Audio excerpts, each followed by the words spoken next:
Hello friends, मैं UPSC ideal से आदर्श विश्वकर्मा आपका हार्दिक स्वागत करता हूं। मैंने प्रीवियस वीडियो में आपके लिए बताया था कि मैं यूपीएससी जीएस मेंस का पेपर सेकंड का आपके लिए पढ़ाने वाला हूं, जिसमें हमने सिलेबस को एनालिसिस किया था। उसमें पहली आज क्लास की हम शुरुआत करने वाले हैं, जिसमें हम पढ़ने वाले हैं कि आखिर संविधान को स्टार्ट करने से पहले उसकी कुछ शब्दावलियाँ होती हैं, जिसमें हम बहुत बार कंफ्यूज हो जाते हैं कि आखिर इन सभी में क्या, इनका अर्थ क्या क्या होता है।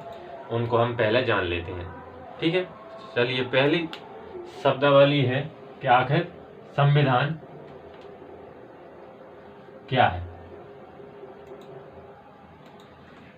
संविधान एक प्रकार की विधि है, जो विधि कह सकते हैं, या फिर उनको हम विधियों का एक समुच्चय कह सकते हैं। बहुत सारी विधियों का संविधान में संग्रह होता है। ठीक है, और इसमें बहुत सारे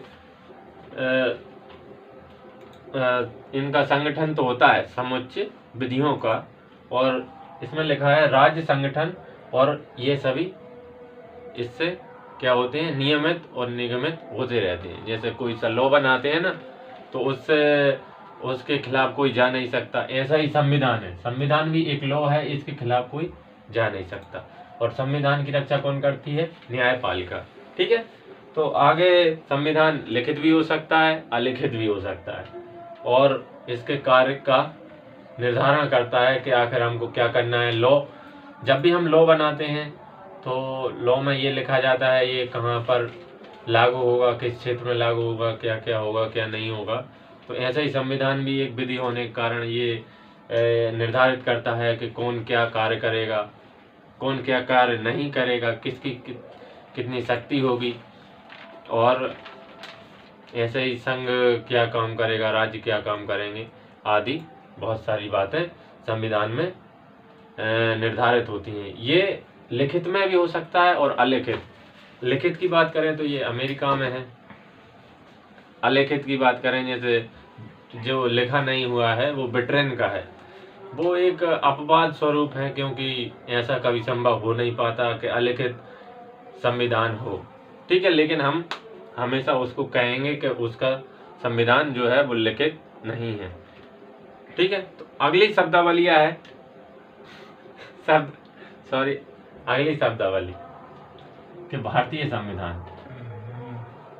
भारतीय संविधान, भारतीय संविधान में क्या है? संविधान तो है, मैंने संविधान का आपको अर्थ बताया। अब ये क्या है? भारत का संविधान, इंडियन कॉन्स्टिट्यूशन, जिसमें आपको मिलेंगे अनुच्छेद हैं आपके 395, जो कितने भागों में विभाजित हैं? 22 भागों में विभाजित हैं। और आपके लिए मिलेंगी अनुसूचियां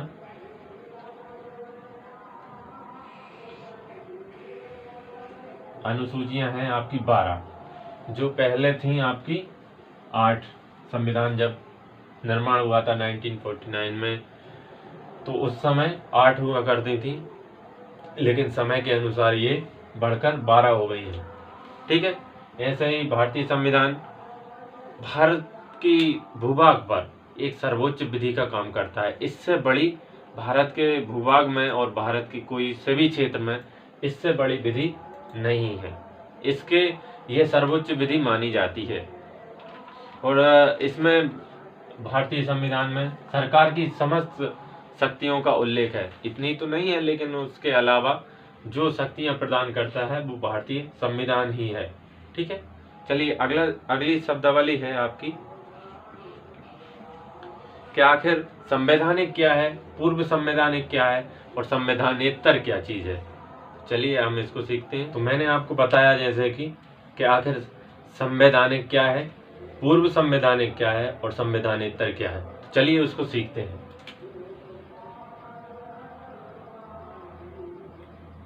संवैधानिक और पूर्व संवैधानिक।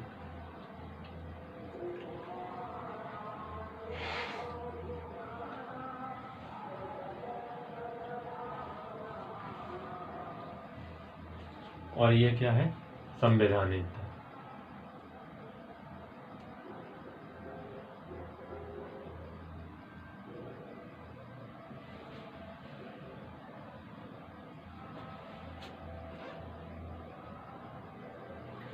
संवैधानिक, ठीक है। तो संवैधानिक क्या है, मैंने आपको अभी बताया है जैसे कि भारतीय संविधान में 395 अनुच्छेद, 22 भाग और 12 अनुसूचियां हैं। इन सभी में जो संविधान में वर्णित हैं जितने भी आर्टिकल, नियम, लॉ जो हैं वो सभी क्या कहलाते हैं, संवैधानिक।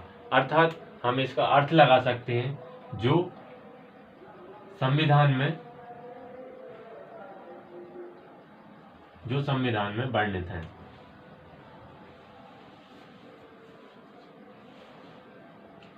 ठीक है, जो संविधान में वर्णित होंगे वही क्या है, संवैधानिक हो सकते हैं। ठीक है, पूर्व संवैधानिक क्या है, अब क्या है कि संविधान के बनने से पहले जो भारत में लॉ चल रहे थे, जो ब्रिटिश शासन ने हमारे ब्रिटिश भारत पर लगाए थे। ब्रिटिश भारत का अर्थ है जो मतलब ब्रिटिश लोगों की कॉलोनी हुआ करता था भारत, तो उसको हम क्या कहते हैं, ब्रिटिश भारत। अर्थात जो ब्रिटिश भारत में जो नियम चलते थे और जो आज ब्रिटिश भारत के साथ ही भारतीय नियम में ही लागू हो गए हैं, जैसे 1935 के जो नियम लागू हुए हैं वो आईपीसी वगैरह, सीआरपीसी वगैरह जो है वो पूर्व संवैधानिक है।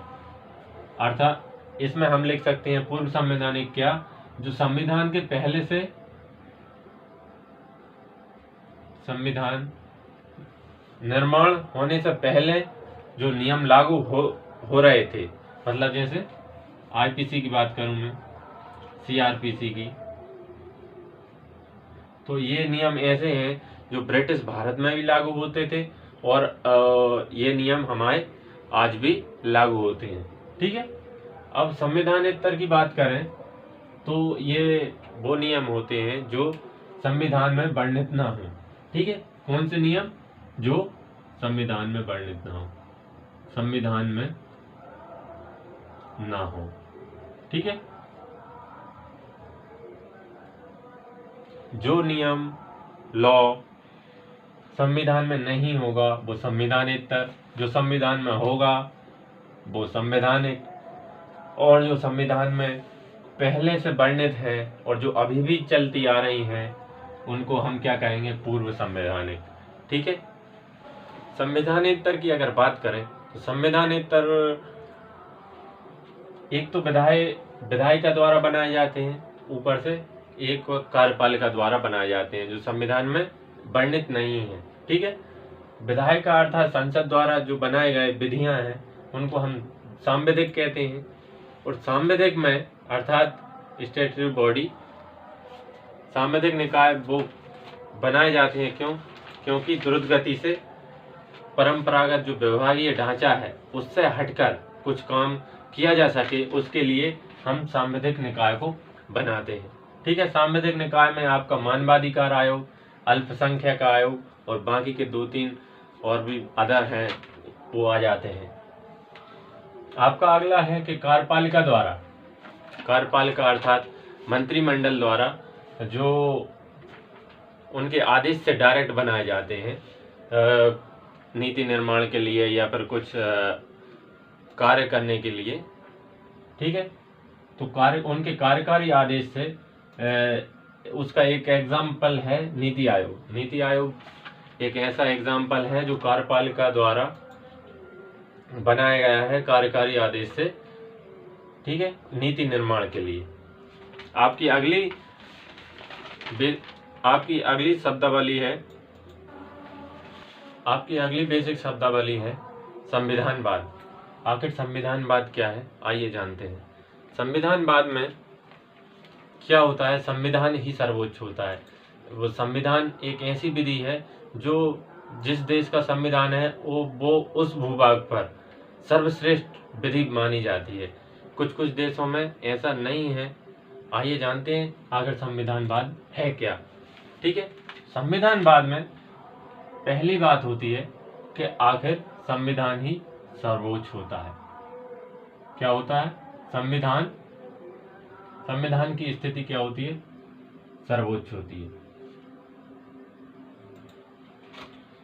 जहां पर संविधान ही सर्वोच्च होगा वहां पर संविधानवाद होगा। ऐसा एक कैटेगरी नहीं है, क्योंकि संविधान कुछ देशों में है लेकिन वहां पर संविधानवाद नहीं है।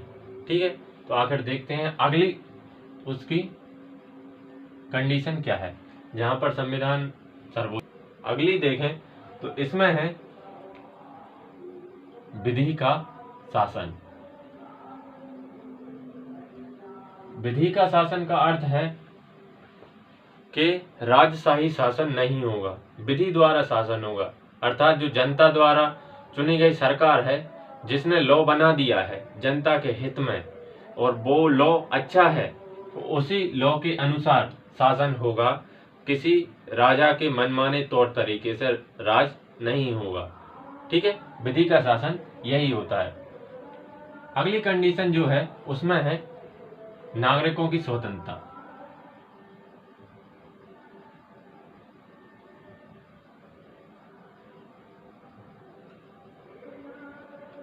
नागरिकों की स्वतंत्रता, ठीक है, नागरिकों की स्वतंत्रता इसमें सर्वोच्च होती है। ठीक है, क्योंकि जिस देश में भी अगर नागरिक सर्वोच्च नहीं है और नागरिक की स्वतंत्रता सर्वोच्च नहीं है, उस देश में संविधानवाद है ही नहीं, और लोकतंत्र तो वहां पर नष्ट हो चुका है, समझ लीजिए। क्योंकि नागरिकों की इच्छा को जहां दबा दिया जाता है वहां से लोकतंत्र का नामो निशान मिट जाता है। अर्थात नागरिकों की स्वतंत्रता यहाँ पर सर्वोच्च होती है, सर्वोच्च कारक मानी जाती है संविधानवाद में। ठीक है, इसका अगला पॉइंट देखें तो जहां पर नागरिकों की स्वतंत्रता अगर सर्वोच्च होगी तो कुछ ना कुछ तो यहाँ पर सीमित जरूर होगा। अर्थात जो चुनी गई सरकार है, सरकार हमेशा क्या होगी, सरकार सीमित पाई जाएगी। जहां पर सरकार सीमित पाई जाती है वहां पर नागरिकों को उच्च अधिकार मिले होते हैं। उच्च अधिकार का अर्थ है स्वतंत्रता का अधिकार, समानता का अधिकार। क्यों कहीं ना कहीं सरकार को सीमित कर देते हैं, क्योंकि ये न्यायालय द्वारा इनकी रक्षा की जाती है अधिकारों की, और ये सरकारों को सरकारों के विपक्ष में दिए जाते हैं, क्योंकि ये नागरिकों के लिए अनिवार्य तौर से मिलना चाहिए। ठीक है, और अनिवार्य तौर से नागरिकों को मिलेंगे तो सरकार हमेशा क्या होगी, सीमित ही पाई जाएगी। इसका अगला पॉइंट है कि ये तो कुछ ही देशों में संभव है। ठीक है, संविधानवाद ऐसा नहीं है, प्रत्येक देश की कंडीशन एक सी नहीं है। कुछ देशों में यह संविधानवाद नहीं चल सकता, क्योंकि वो पहले से न लोकतांत्रिक थे न हैं, और मुश्किल है रहे, क्योंकि ये न रहेंगे न किसी को कुछ करने देंगे। संविधानवाद का एक ही ये कंडीशन पाई जाती है, सरकार जहाँ पर सीमित होगी, नागरिकों की जहाँ पर स्वतंत्रता होगी, विधि का शासन होगा और संविधान सर्वोच्च होगा। ठीक है, यही उसकी कंडीशन होती है। और मैंने आपको बताया था एक कंडीशन और हो सकती है, लोकतांत्रिक शासन। लोकतांत्रिक शासन, लोकतंत्र का अर्थ ये है कि जनता द्वारा, जनता के लिए, जनता द्वारा जो प्रतिनिधि चुने जाते हैं उनके द्वारा उन पे जो शासन होता है उसको हम लोकतांत्रिक शासन कहते हैं। लोकतंत्र का एक और बेसिक अर्थ है कि जनता यानी कि साधारण मनुष्यों द्वारा हमने प्रतिनिधि सरकार में भेज दिए, अर्थात उनको प्रतिनिधि चुनकर हमने उनके लिए अपने ऊपर, यानी कि हमने जनता ने प्रतिनिधि को चुनकर भेज दिया है किस पर राज करने के लिए, जनता पर राज करने के लिए। किसके पक्ष में, जनता के पक्ष में लॉ बने और उनको अधिकार मिल सके, अर्थात वहां पर क्या है, लोकतंत्र स्थापित है। जनता द्वारा जनता के लिए शासन लोकतांत्रिक शासन कहलाता है। इससे अच्छी परिभाषा आपने 9th-10th में पढ़ी होगी। ठीक है, अगली इसकी कंडीशन है, क्योंकि ये इतनी सारी इसकी जो कंडीशन हो जाती हैं तो ये कुछ ही देशों में संभव है। भारत जैसे देशों में भारत तो लोकतांत्रिक देश है, फिर भी कहीं ना कहीं किसी तबके में कहीं ना कहीं विरोध है। लेकिन हम पूर्णतः तो संविधानवाद नहीं कह सकते, लेकिन कहीं ना कहीं कुछ ऑब्जेक्टिव हैं, हमारे कंपोनेंट हैं संविधान में जो संविधानवाद को चरितार्थ कर सकते हैं। जैसे मैं आपको बताऊं तो आइए देखते हैं भारत में संविधानवाद की स्थिति कैसी है। भारत में किन किन क्षेत्रों में भारत के संविधान में कहां कहां संविधानवाद पाया जाता है, आइए देखते हैं। तो सबसे पहले मैंने आपको कंडीशन बताई थी कि संविधान सर्वोच्च होगा। भारत में संविधान सर्वोच्च है। भारत की स्थिति, भारत के भूभाग पर संविधान एक ऐसी विधि है जो सर्वोच्च है। ठीक है, ये कंडीशन फिक्स हो गई है। विधि का शासन है, हमेशा कोई रेगुलेटरी मतलब कोई राजा नहीं है, राज द्वारा शासन नहीं किया जा रहा है। विधि का अर्थात लॉ बन के ही नियम बनते हैं और वो शासित होते हैं। नागरिकों की यहाँ पर स्वतंत्रता है और भी बहुत सारे अधिकार दिए गए हैं। यहाँ पर तो स्वतंत्रता की बात की हुई है, अर्थात ये कंडीशन भी फिक्स हो रही है। सरकार सीमित है, ठीक है, न्यायपालिका स्वतंत्र है। सरकार जहाँ पर कोई ना कोई स्वतंत्र होगा वहां पर किसी दूसरे की स्थिति सीमित बन जाती है। ठीक है, तो यहाँ पर न्यायपालिका की स्वतंत्रता है। ठीक है, तो न्यायपालिका की स्वतंत्रता है तो सरकार सीमित हो जाएगी। यहाँ पर लोकतांत्रिक शासन है तो भी सरकार सीमित होगी। ठीक है, लोकतांत्रिक शासन हमारे यहाँ है, लेकिन लोकतांत्रिक शासन ये फुल कंडीशन में नहीं है, क्योंकि नेता ऐसे आजकल बचे नहीं है। ठीक है, लोकतांत्रिक शासन है, संसदीय लोकतंत्र है, राज्यसभा लोकसभा है हमारे यहाँ। ठीक है, फंडामेंटल राइट्स दिए हुए हैं, न्यायपालिका की स्वतंत्रता है, और भी बहुत सारे कंपोनेंट हैं जिसको मैं आपको बता दूं। जैसे लचीलापन है संविधान में, और आधारभूत ढांचा है, सरकार का संघीय स्वरूप है, और आदि बहुत सारे ऐसे कारक हैं जो संविधानवाद को चरितार्थ करते हैं। आपकी अगली शब्दावली है भारत के संविधान में दर्शन। दर्शन क्या होता है? आखिर हम किसी चीज को देखने का नजरिया, अगर हम उसमें देखें तो क्या है। आखिर जैसे इंसान शरीर में हृदय अर्थात दिल होता है, वैसे ही संविधान की अगर हम आत्मा की बात करें तो उसमें है, संविधान की आत्मा में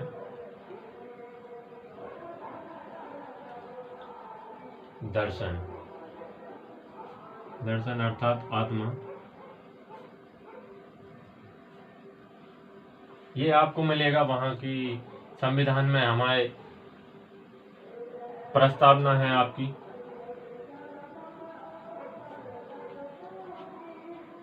प्रस्तावना दी हुई है। प्रस्तावना उद्देश्य का भी इसको हम कह सकते हैं। ठीक है, दूसरा कारक है आपका फंडामेंटल राइट, मूल अधिकार।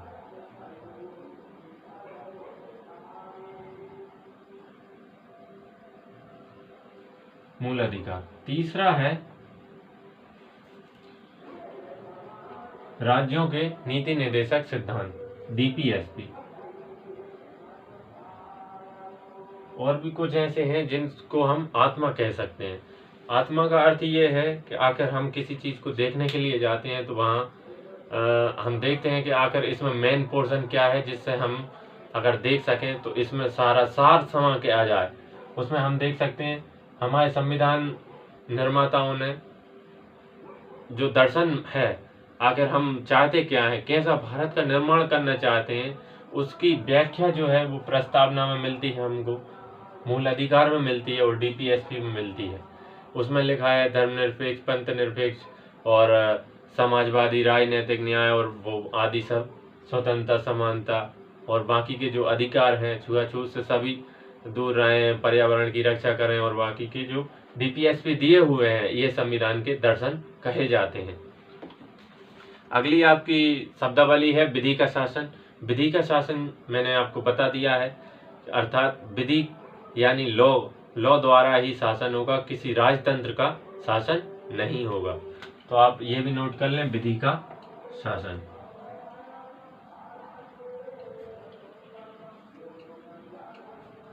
ठीक है, विधि का शासन वही है जहां लॉ सर्वोच्च होगा, विधि सर्वोच्च होगी। राजतंत्र अर्थात किसी व्यक्ति की विशेषाधिकार नहीं होगा। किसी व्यक्ति के अपने हित में पर्सनल व्यक्ति, एक व्यक्ति अर्थात एक समुदाय को लाभ पहुंचाने के लिए कार्य नहीं किया जाएगा। वहां पर विधि का शासन अनिवार्य तौर से होगा। आपकी अगली शब्दावली है सरकार। आखिर सरकार क्या है, आइए जानते हैं।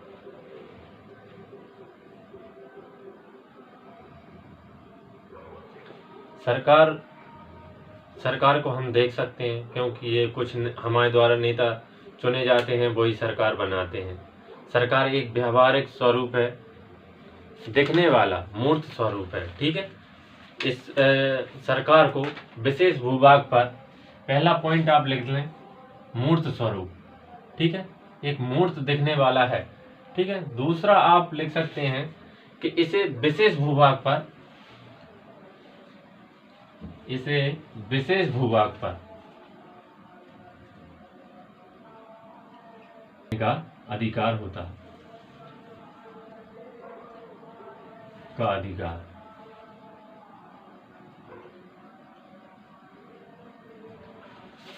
मानव कल्याण के लिए सरकार द्वारा कुछ रिस्ट्रिक्शन लगाए जाते हैं, उनको हम दंड कह सकते हैं। ऐसा नहीं है क्योंकि दंड सरकार नहीं, न्यायपालिका देती है, लेकिन हम इसको दंड कह सकते हैं क्योंकि कुछ न्यायपालिका द्वारा समाज के कल्याण के लिए कुछ कार्य किए जाते हैं, तो कुछ लोगों के लिए रिस्ट्रिक्शन अनिवार्य तौर से हो जाते हैं, उसी को हम दंड कह सकते हैं।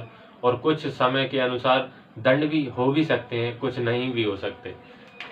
ये दंड के अधिकार के साथ साथ तीसरा पॉइंट आप लिख सकते हैं, सरकार सामाजिक, आर्थिक, राजनीतिक तौर से कल्याणी कार्य के लिए कार्य करती रहती है। सामाजिक, आप लिख लें, सामाजिक, आर्थिक और राजनीतिक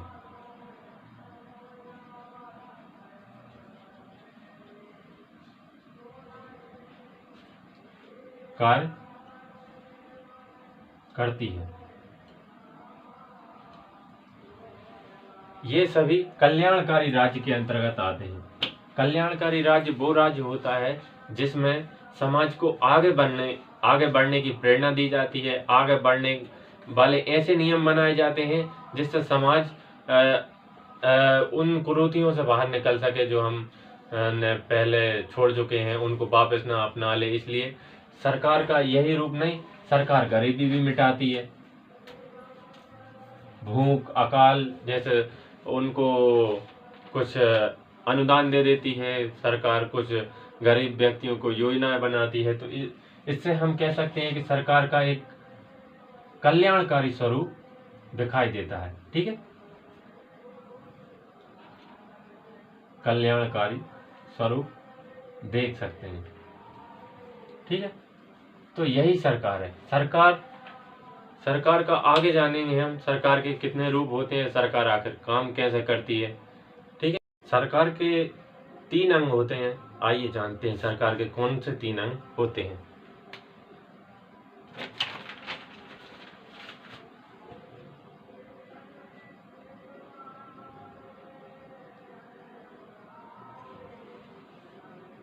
सरकार के अंग,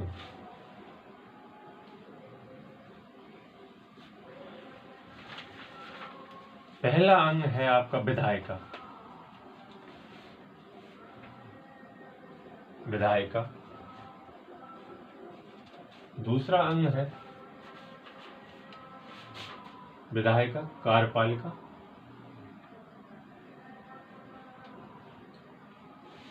और अंत में न्यायपालिका।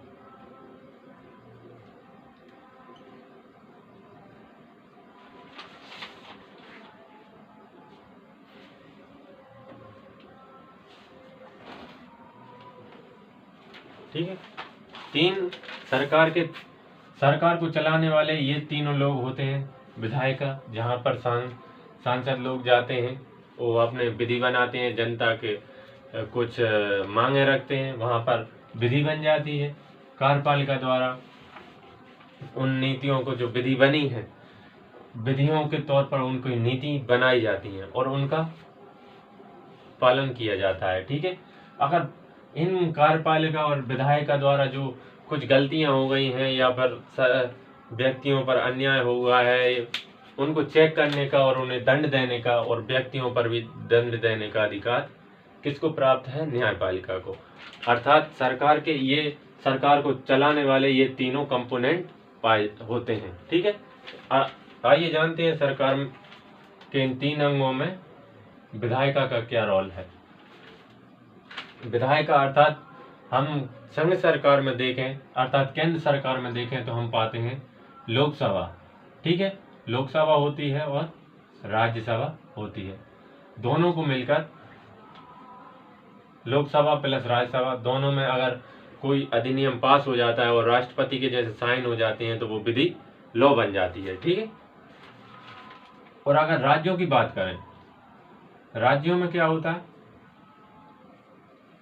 राज्यों में आपका विधानसभा होती है, विधान सभा, और दूसरा है आपका विधान परिषद।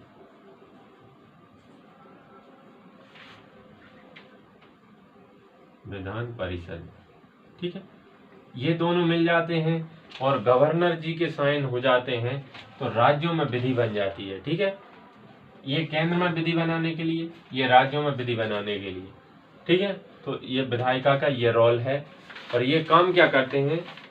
विधि का कार्य, इनके दोनों के कार्य क्या होते हैं? विधि का निर्माण करना। किसका? विधि का निर्माण। इन सभी का कार्य होता है विधि का निर्माण करना, संविधान का संशोधन करना, संविधान का संशोधन। ठीक है, ये सभी संविधान का संशोधन भी कर सकते हैं लेकिन कुछ नियमों के तहत। ठीक है, आइए चलते हैं कार्यपालिका क्या है। कार्यपालिका में कुछ स्थायी लोग होते हैं, कुछ अस्थायी होते हैं। आइए जानते हैं स्थायी होते हैं कुछ और कुछ अस्थायी होते हैं। अस्थायी में जो प्रतिनिधि जनता द्वारा चुने जाते हैं उनको हम अस्थायी के अंतर्गत रखते हैं क्योंकि ये 5 साल के लिए चुने जाते हैं। और स्थायी वो हैं जो गवर्नमेंट ऑफिसर होते हैं। ठीक है, वो स्थायी पाए जाते हैं। 60 साल, 62 साल, 65 साल जिनकी एज होती है, इससे पहले वो रिटायर नहीं होते, उनको हम क्या कहते हैं? हमेशा वो स्थायी पद पर बने रहेंगे। ठीक है, और अस्थायी वही होते हैं जो 5 साल में चुने जाते हैं। ठीक है, इसके अंतर्गत हम सिविल सेवक, सरकारी सेवक देख सकते हैं। ठीक है, सिविल सेवा को हम ले सकते हैं इसके अंतर्गत। ठीक है, और अस्थायी के अंतर्गत हम देखें संघ में हम देख सकते हैं राष्ट्रपति चुन के जाते हैं खास 5 सालों के लिए। पीएम भी हमारे चुने ही जाते हैं। और राज्य में देखें तो गवर्नर अर्थात राज्यपाल और चीफ मिनिस्टर, मुख्यमंत्री जी भी चुने ही जाते हैं जनता द्वारा।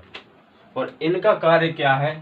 संघ कार्यपालिका का क्या कार्य है उसमें देखें विधियों का क्रियान्वयन।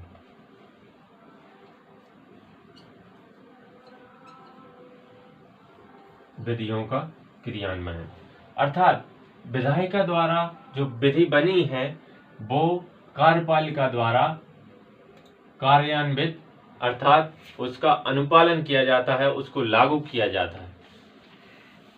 विधायिका अर्थात संसद द्वारा, राज्य विधानसभा द्वारा जो विधियां बनाई गई हैं उनका कार्यपालिका अर्थात सिविल सेवा प्लस अस्थायी सदस्यों द्वारा उनका क्या कार्यान्वयन किया जाता है। उन नीतियों का जमीनी स्तर पर, स्थानीय स्तर पर लागू किया जाता है कार्यपालिका के द्वारा।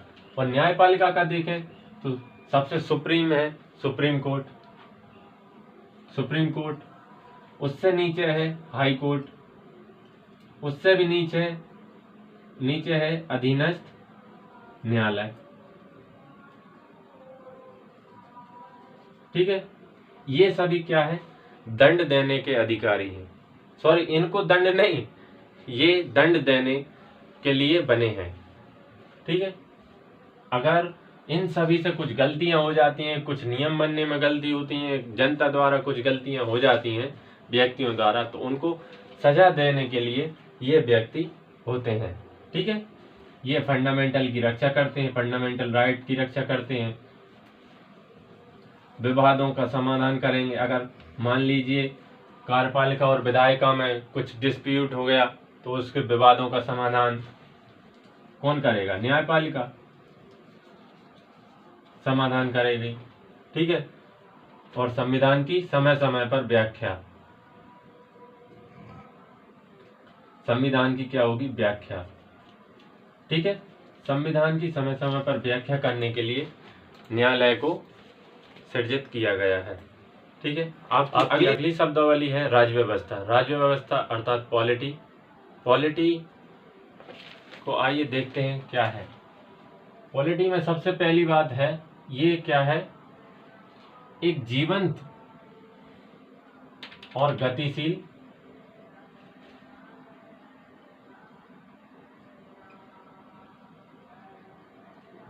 विचार है। ठीक है। जीवंत और गतिशील कैसा, संविधान में जो लिखा हुआ है उसको सरकार, उसको इम्प्लीमेंटेशन जो जमीनी स्तर से होना है, वो अगर हो रहा है तो वो गतिशील कहलाता है। गतिशील और जीवंत, जीवंत यानी कि हमेशा चलने वाला। जैसे संविधान में जो लिखा हुआ है उसको हमेशा, वो हमेशा अगर चलता रहेगा। जैसे अगर उदाहरण देके बताऊं, राष्ट्रपति का चुनाव है, वो आज भी हो रहा है, आज से 10 साल पहले, 50 साल पहले भी होता था, और आज से आगे आने वाले समय में भी होता रहेगा। उसको हम जीवंत कहते हैं। गतिशील अर्थात बार बार जो चलता रहेगा वो विचार गतिशील विचार कहलाता है। ठीक है। अर्थात संविधान का जमीनी स्तर पर इम्प्लीमेंटेशन राज्य व्यवस्था की संज्ञा प्रमाणित करता है। दूसरा अगर शब्द देखें, दूसरा क्या है, संविधान का परिवर्तन।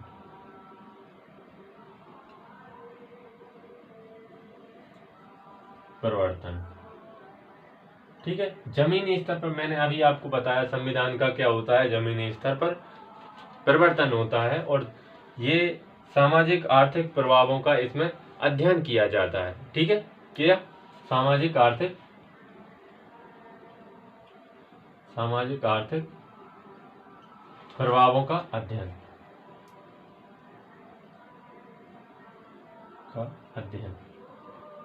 ठीक है।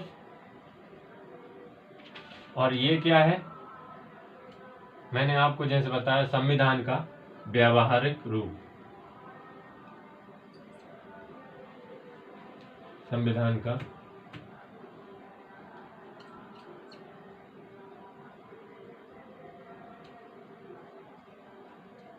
व्यावहारिक रूप का अर्थ क्या है, व्यावहारिक रूप यानी कि जो हमारे व्यवहार अर्थात प्रचलन में है उसको हम व्यावहारिक कह सकते हैं। जैसे कि मैंने आपको अभी राष्ट्रपति का चुनाव बताया, उसी को अगर व्यवहार में देखें तो हमारे साथ अभी चल रहा है, पीएम का चुनाव होना है, सभी का राष्ट्रपति का भी चुनाव होना है, ये हमारी स्थितियों में व्यावहारिक है। ठीक है। तो ये हम देख सकते हैं, ये राज्य व्यवस्था एक जीवंत और गतिशील विचार है। संविधान का परिवर्तन कहलाता है जमीनी स्तर पर। ठीक है। जिसमें सामाजिक आर्थिक प्रभावों का हम अध्ययन कर सकते हैं। ठीक है। क्योंकि ये सामाजिक जीवन और आर्थिक जीवन को प्रभावित करती है। ठीक है। और ये संविधान का व्यवहारिक रूप यानी कि हमारे जीवन स्तर में ये सम्मिलित है। ठीक है। आपकी अगली शब्दावली है शासन। आखिर शासन क्या है, शासन मैंने आपको बताया था सरकार द्वारा। क्या, सरकार में मैंने आपको बताए थे कि कार्यपालिका, विधायिका और न्यायपालिका तीनों अंगों से मिलकर क्या बनी है, सरकार। ठीक है। सरकार में अगर व्यावसायिक संगठन,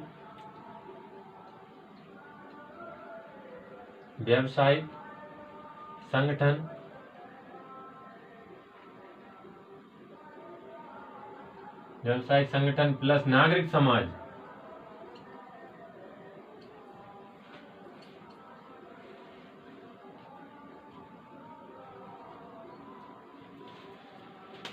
सरकार में अगर व्यावसायिक संगठन और नागरिक समाज शामिल हो जाते हैं तो उसको हम कहते हैं शासन। ये किसके द्वारा होता है? सरकार द्वारा होता है, ठीक है, जनता द्वारा भी होता है। अगर सभी के कंपोनेंट मिल जाएं, अगर सभी एक साथ आ जाएं तो ये क्या होगा? शासन कहलाता है, ठीक है। ये एक क्या है? प्रशासनिक विचार है। कौन सा विचार है? प्रशासनिक विचार। प्रशासनिक विचार का अर्थ है आखिर जो विधि बन गई हैं उनको हम जमीनी स्तर पर लागू कैसे करेंगे, उसको कार्य करने के तरीके को हम शासन कह सकते हैं। क्या है? सरकार द्वारा नियम बना दिए गए हैं, व्यावसायिक संगठन उनका पालन करेंगे, उनका नागरिक जीवन पर क्या प्रभाव पड़ेगा, तो अर्थात वो विधि इन सभी से कैसे गुजरी उसको, उसके अध्ययन के तरीके को हम क्या कह सकते हैं? शासन कहते हैं, ठीक है। आप समझ गए होंगे। आपकी अगली शब्दावली है लोकतंत्र। लोकतंत्र अर्थात डेमोक्रेसी। डेमोक्रेसी में जानते हैं आखिर ये होती क्या है? डेमोक्रेसी है लोकतंत्र। लोक, पहले तो हम इसके शब्दों का शाब्दिक अर्थ देख लेते हैं। इसमें लिखा है लोक। लोक अर्थात क्या होता है? जनता। जनता यानी कि व्यक्ति, आम नागरिक, ठीक है। और इसमें है तंत्र। तंत्र अर्थात सिस्टम। सिस्टम को हम कह सकते हैं सरकार, जो शासन चलाता है, ठीक है, वो क्या है? शासन, ठीक है। लोक अर्थात जनता। जनता का शासन क्या कहलाता है? लोकतंत्र कहलाता है। जहां पर भी जनता का शासन होगा वहां पर लोकतंत्र विद्यमान होगा। इसमें क्या होता है? अगर पहला पॉइंट देखें, जनता का शासन,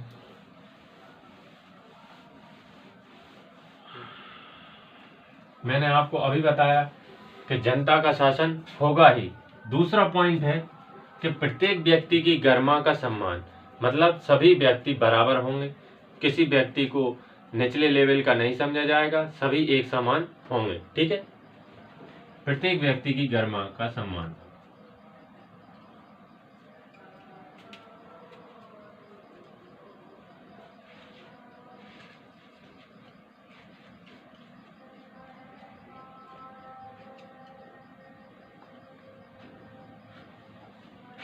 ठीक है, प्रत्येक व्यक्ति की गरिमा का सम्मान होगा, ठीक है।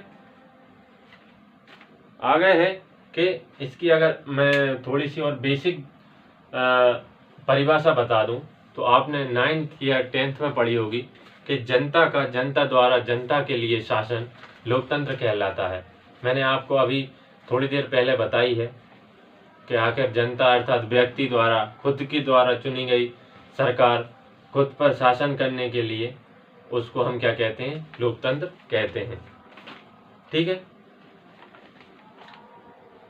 इसमें एक और बात आती है कि लोकतंत्र में लोकतांत्रिक शासन,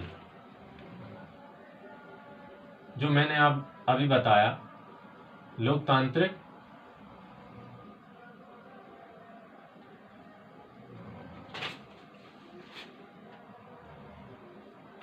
इसमें 2-3 अर्थ और आते हैं। लोकतांत्रिक शासन के बाद लोकतांत्रिक समाज, ये क्या है? और लोकतांत्रिक अर्थव्यवस्था, आखिर ये क्या चीज होती है? हमारे भारत में शासन तो लोकतांत्रिक है, क्योंकि शासन जनता द्वारा चुना गया है और जनता के लिए है, तो शासन तो लोकतांत्रिक है। लेकिन क्या समाज लोकतांत्रिक है? क्या हम प्रत्येक व्यक्ति को समान समझते हैं? अगर हम परिवार में सब मिलजुल कर रहते हैं, सभी की गरिमा का सम्मान होता है, हम किसी को मारते रहते हैं, किसी को कुछ भी करते रहते हैं, तो समाज हमारा क्या है? लोकतांत्रिक नहीं है। ना ही हमारी अर्थव्यवस्था लोकतांत्रिक है। लोकतांत्रिक का अर्थ है जहाँ पर सभी समान होंगे, सभी की आय एक लगभग एक जैसी हो सकती है, व्यक्ति हमेशा बराबर होंगे। तो अर्थात हम कह सकते हैं भारत में शासन तो लोकतांत्रिक है, लेकिन समाज और अर्थव्यवस्था दोनों लोकतांत्रिक नहीं है। मैं आपको ये साथ में बताना चाहता हूँ कि प्रीवियस ईयर के जो क्वेश्चन हैं उसमें हमने देखा कि ये जो संविधान हमने पढ़ा है अभी, उसकी बेसिक शब्दावलियाँ उससे प्रीवियस ईयर में प्री में कुछ क्वेश्चन आए हैं। जैसे कभी कभी आ जाता है कि संविधान की दर्शन कहाँ देखा जा सकता है, संविधानवाद क्या है, और लोकतांत्रिक शासन का अर्थ क्या है, सीमित शासन क्या है। इन सभी का आंसर मुझे लगता है इस मेरी क्लास से आपको मिल गया होगा। और भी आप क्वेश्चन बना सकते हैं, और भी आप सजेशन दे सकते हैं, क्रिएशन कर सकते हैं, और भी क्वेश्चन आप इनसे बना सकते हैं। ठीक है, आपको अगर क्लास पसंद आई हो तो आप लाइक करें, शेयर करें, सब्सक्राइब करें, और कुछ गलतियां हों तो आप मिस्टेक्स को डिस्क्रिप्शन में कमेंट में लिख दें, और अगर कुछ सजेशन है तो भी लिखें।